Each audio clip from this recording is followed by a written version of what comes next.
आपने यहाँ पर इस स्क्वाड में केएस भरत, ईशान किशन को मौका दे दिया। अब यहाँ पर अगर ईशान किशन को खिलाया जाता है तो वो केएस भरत के साथ इंजस्टिस है कि आपने सिर्फ 5-6 मौके देकर एक खिलाड़ी को लंबा टेस्ट नहीं किया। और अगर आप दूसरी तरफ से ईशान किशन को मौका नहीं देते तो फिर वही बात है कि भाई इतने टाइम से ईशान किशन स्क्वाड में जा रहा है। मतलब मेरे हिसाब से यहाँ पहले आप क्लियर कर दें कि एक मैच केएस भरत खेलेगा, एक मैच ईशान किशन खेलेगा, क्योंकि हमें अब अगले WTC साइकिल की टीम को तैयार करना है। क्योंकि जैसे ही ऋषभ पंत फिट हो गया, जो कि दिसंबर तक तो शायद कहना बहुत जल्दी, हम कुछ कहने वाला नहीं है इसमें जरूर NCA और जो मेडिकल स्टाफ का जो टीम है BCCI का, वही फाइनल कॉल लेगा कि क्या दिसंबर तक ऋषभ पंत खेलें। क्योंकि फिलहाल तो BCCI यही कह रहा है ऋषभ पंत को लेकर रिकवर बहुत तेजी से कर रहे हैं। जिस स्पीड से उनको रिकवर करना था उससे काफी तेजी से इस समय जो है वो ऋषभ पंत रिकवरी कर रहे हैं। और हम यही सब चाहते हैं कि बहुत जल्दी वापसी करें ऋषभ पंत क्रिकेट के मैदान पर, क्योंकि टेस्ट टीम में तो उनकी जगह हम सबको बहुत, उनकी कमी बहुत ज्यादा जो है वो खल रही है। और उनकी जगह जो खिलाड़ी है अभी तक वो जस्टिस नहीं कर पाए, उनमें खिलाड़ियों की भी गलती नहीं है, क्योंकि उन खिलाड़ियों को आपने पहले तैयार ही नहीं करके रखा था। इंटरनेशनल मैचेस का वो एक्सपोजर मिला ही नहीं था। ऋषभ पंत जिस तरीके से खेल भी रहे थे अपने, अब इसमें तो मौका भी नहीं था ना आपके पास कि आप इस साइड में अभी केएल राहुल आ जाए, केएल राहुल फिट हो जाए तो शायद केएस भरत, ईशान किशन में से ईशान किशन को रास्ता बनाना पड़ेगा। बिना कोई मैच खेले ईशान किशन आए, ईशान किशन स्क्वाड में रहे, फिर केएल राहुल आ जाएंगे, फिर वो इंजर्ड हो गए, फिर ईशान किशन आ जाएंगे, फिर आप हो गए यार ईशान किशन ने तो कोई मैच ही नहीं खेला। इसीलिए जो दिलीप वेंगसरकर साहब ने भी परसों कहा कि पिछले 6-7 साल में सिलेक्टर्स का क्रिकेटिंग सेंस नहीं है, सिलेक्टर्स के पास विजन नहीं है। ये बात मैं नहीं कह रहा, ये बात खुद टीम इंडिया के former chief selector Dilip Vengsarkar साहब ने कही है, क्योंकि उनके हिसाब से आपकी बेंच स्ट्रेंथ ही तैयार नहीं है। आपका बेंच कितना रेडी है, आपके बेंच ने कितने मैचेस खेले हैं, ये सवाल है जिसमें शायद BCCI और या फिर सिलेक्टर्स खुद भी इसका आंसर नहीं दे पा रहे हैं। आप बेंच स्ट्रेंथ लेकर जाते हो लेकिन मौके ही नहीं दोगे तो फिर वो बेंच स्ट्रेंथ किस काम का है। आप इससे पहले भी कई नाम है जो स्काई यहाँ पर एक चैनल है, वो कह रहे हैं कि Bharat hasn't performed in a single match till now. Bharat को मौके कितने मिले हैं? पॉइंट है ना, भरत अगर इंग्लैंड में टेस्ट मैचेस भी काफी सैंपल साइज होता है। देखो ऐसा भी नहीं है कि उस खिलाड़ी को आकाश 5-6 तो वही नहीं भरत के 5-6 तो वही नहीं है। भरत के 3 मैच हुए हैं, बॉर्डर गावस्कर सीरीज में भी जब केस बॉर्डर गावस्कर में 2 मैच, उसके बाद WTC का फाइनल। तो यार 3 मैच में आई थिंक 4 या 5 पारी उन्हें मिल चुकी है, 5 या 6 इनिंग्स वो खेल चुके हैं। लेकिन आपको यार अगर एक प्लेयर को आप इंग्लैंड में सिर्फ एक इनिंग खेल के डिटरमाइन कर लोगे ना, आप उसका नतीजा निकालोगे, तो भाई द ग्रेट सचिन तेंदुलकर आज सचिन तेंदुलकर ना होते, क्योंकि वो भी डेब्यू पे शायद शून्य बाउट। लेकिन आप एक बात बताओ मेरे को लक्षित, ये केएस भरत की बल्लेबाजी आपने भी देखी होगी, बॉर्डर गावस्कर ट्रॉफी हो जाए या फिर WTC में जिस तरीके से वो खेल रहे थे, क्या आपको वो कॉन्फिडेंस मिल रहा था केएस भरत की बल्लेबाजी को देखकर? क्या वो आपको लग रहा था कि क्या वो जो हम कहते हैं ना कि लंबी रेस के घोड़े, क्या आपको वो ऐसा लग रहा था उनके अंदर वो पोटेंशियल दिखे? कीपर वो नो डाउट बहुत बेहतरीन कीपर है, जिस तरीके से उन्होंने इंग्लैंड में कीपिंग करी, आसान नहीं होता जाते हैं या पहले मैच में इस तरीके से विकेट कीपिंग करे, पर केएस भरत ने वो करके दिखाया जो उन्हें क्रेडिट जाता है उसका। बहुत कई एक्सपर्ट्स भी हैरान थे केएस भरत की विकेट कीपिंग स्किल्स को देखकर। इंग्लैंड में आसान नहीं होता, स्विंगिंग कंडीशंस में आपको बॉल को जज करना होता है, उसके हिसाब से कीपिंग करनी होती है, वो बहुत बेहतरीन तरीके से उन्होंने किया। लेकिन विद द बैट बिल्कुल भी वो कॉन्फिडेंस नजर नहीं आया उनकी बल्लेबाजी में। बिल्कुल भी ऐसा लगा कि जहां पे थोड़ी सी स्विंग हुई उनका डिफेंस वहां पे बिल्कुल ही वो खुल गए थे और उनकी बल्लेबाजी में वो नजर नहीं आया। वो जो सॉलिड टेक्निक की बात करते हैं वो नहीं दिखा कहीं ना कहीं। और तो आपने उससे पहले सिर्फ 4 टेस्ट मैच खेले हैं, अभी तक केएस भरत ने एग्जैक्टली सिर्फ 5 टेस्ट मैच खेले हैं, और 5 टेस्ट मैचेस के अंदर आप कभी भी किसी खिलाड़ी का आप फ्यूचर डिसाइड नहीं कर सकते। और अगर आप कह रहे हो कि केएस भरत की बैटिंग में WTC फाइनल में कॉन्फिडेंस नहीं दिखा, तो भाई किसी भी प्लेयर का अगर इंग्लैंड के अंदर पहला मैच होगा उस सिचुएशन के अंदर जहां पर आपके टॉप 4 में से एक भी बल्लेबाज नहीं चलेगा, तो वो बात लाजमी है कि आपके एक यंगस्टर पे जरूर वहां प्रेशर आएगा।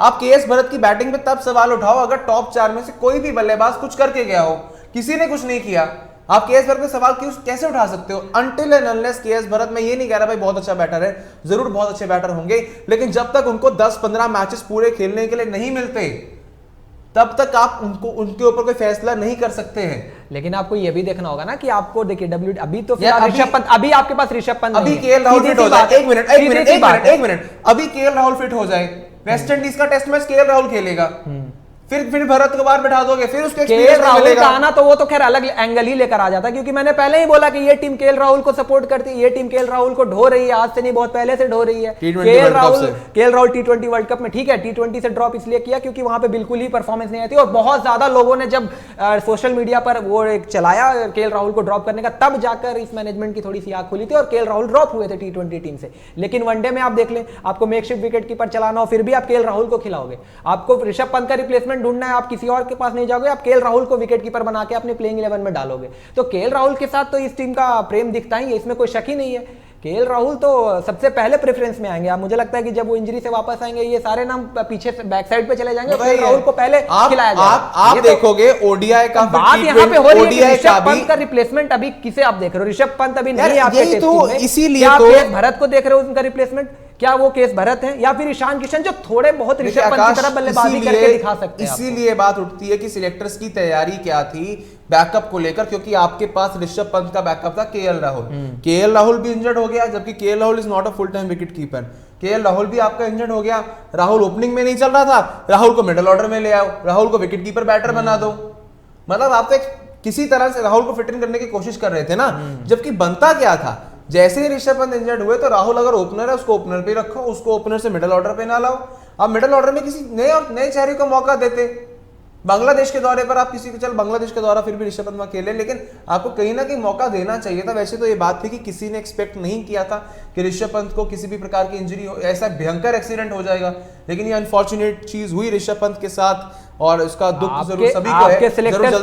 आपके सिलेक्टर्स की सोच और मैनेजमेंट की तो सोच वहीं दिख जाती है। जब ऋषभ पंत को पहले तो आपने ये कहा कि जी रोहित शर्मा के बाद आपके कप्तानी के जो दावेदार हो सकते हैं वो ऋषभ पंत हो सकते हैं, आपने उन्हें वाइस कैप्टन बनाया। बांग्लादेश दौरे पर ऋषभ पंत को सिलेक्ट किया, पहले तो ड्रॉप किया आपने ओडीआईज में, फिर उसके बाद टेस्ट टीम में आपने खिलाया, शामिल तो किया, बट वहां पर हमने देखा कि उन्हें वाइस कैप्टेंसी से हटा दिया गया। तो फिर आपको उस यंगस्टर के ऊपर भरोसा नहीं है। आपने जाती तो खुद करी ना ऋषभ पंत के साथ, ऋषभ पंत को एज अ वाइस कैप्टन आप ग्रूम कर रहे थे, टेस्ट क्रिकेट में नया कप्तान आप देख रहे थे और आपने वाइस कैप्टेंसी से हटा दिया। ये बात नहीं है आशा भी कि आपने वहां पर ऋषभ पंत के साथ कुछ नहीं, वो जो आपने सोच की बात करी ना कि आपने बैकअप अपना तैयार क्यों नहीं किया, बात पे टिके रहे। बैकअप कभी क्यों आपका तैयार नहीं रहा, जब साफ सी बात होनी चाहिए थी ऋषभ पंत के बाद आपके पास सीधा बैकअप विकेट कीपर वहां पर होना चाहिए था केएस भरत, और उससे पहले भी आपको ध्यान रखना चाहिए था कि केएस भरत को कुछ मैचेस आप ऑलरेडी दे दें। केएस भरत ने डेब्यू किया कहां, सीधा बॉर्डर गवास्कर ट्रॉफी में ऑस्ट्रेलिया के सामने।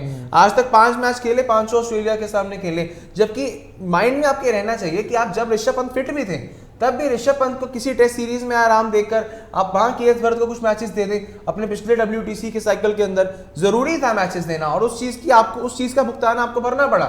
जब ऋषभ पंत नहीं है तो अगला हमारा विकेट कीपर ऑप्शन होगा केएल राहुल।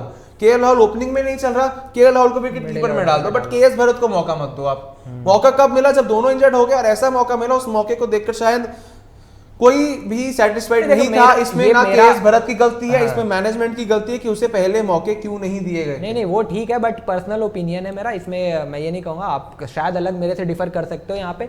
ऋषभ पंत की तरह अगर थोड़ी बहुत भी कोई मैं अगर रिप्लेसमेंट की बात करूं, वैसे तो ऋषभ पंत इरिप्लेसेबल है। जिस तरीके से उस खिलाड़ी ने टेस्ट क्रिकेट में परफॉर्मेंस दिखाई है, इस समय पर बीते 3 सालों में आपके टेस्ट का सबसे बेहतरीन बल्लेबाज ही इंडिया से ऋषभ पंत होगा।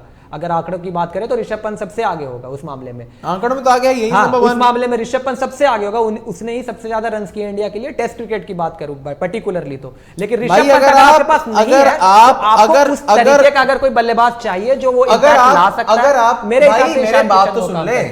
अगर आप आंखें बंद कर सिर्फ खिलाते ही ऋषभ पंत को रहोगे और किसी को आप कभी बैकअप के लिए ग्रूम ही नहीं करोगे, तो आंकड़े तो ऋषभ पंत की अच्छे होंगे। हालांकि I am not saying Rishabh Pant कुछ खराब है, ही इज द बेस्ट भाई। बिना पिछले लगभग अब 6-7 महीने में टेस्ट खेले हुए भी वो इंसान अभी भी नंबर टॉप पर इंडिया के लिए रैंकिंग्स में 10वें नंबर पर है वैसे वो, लेकिन उनसे ऊपर इंडियन कोई बैटर नहीं है रैंकिंग में।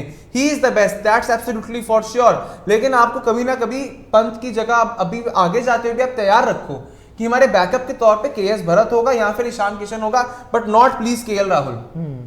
KL Rahul is very good, but उनको सिर्फ बैटर रखो, एक प्रॉपर विकेट कीपिंग बैटर आप ग्रूम करो। और टेस्ट क्रिकेट में तो बिल्कुल भी आप ये अफोर्ड नहीं कर सकते कि आप मेकशिफ्ट विकेट कीपर को 50 ये सबसे लंबे फॉर्मेट और अगर कहीं केएल राहुल फिट होता तो केएल राहुल WTC के फाइनल में विकेट कीपिंग कर रहा होता, भला विकेट कीपिंग में वो गलतियां 100 कर देता।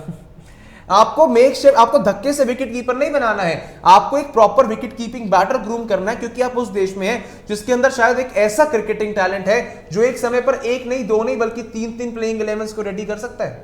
नहीं, बेंच अगर स्ट्रेंथ अगर सही ढंग से बनाया जाए, दिखाने के लिए बेंच स्ट्रेंथ ही तो आपने ढंग से बनाई नहीं। आपकी यूटिलाइज करने नहीं आया ना। आपने किया क्या, आपने स्टार खिलाने के चक्कर में बेंच स्ट्रेंथ नहीं बनाई है, बिल्कुल, जो बनानी बहुत जरूरी थी।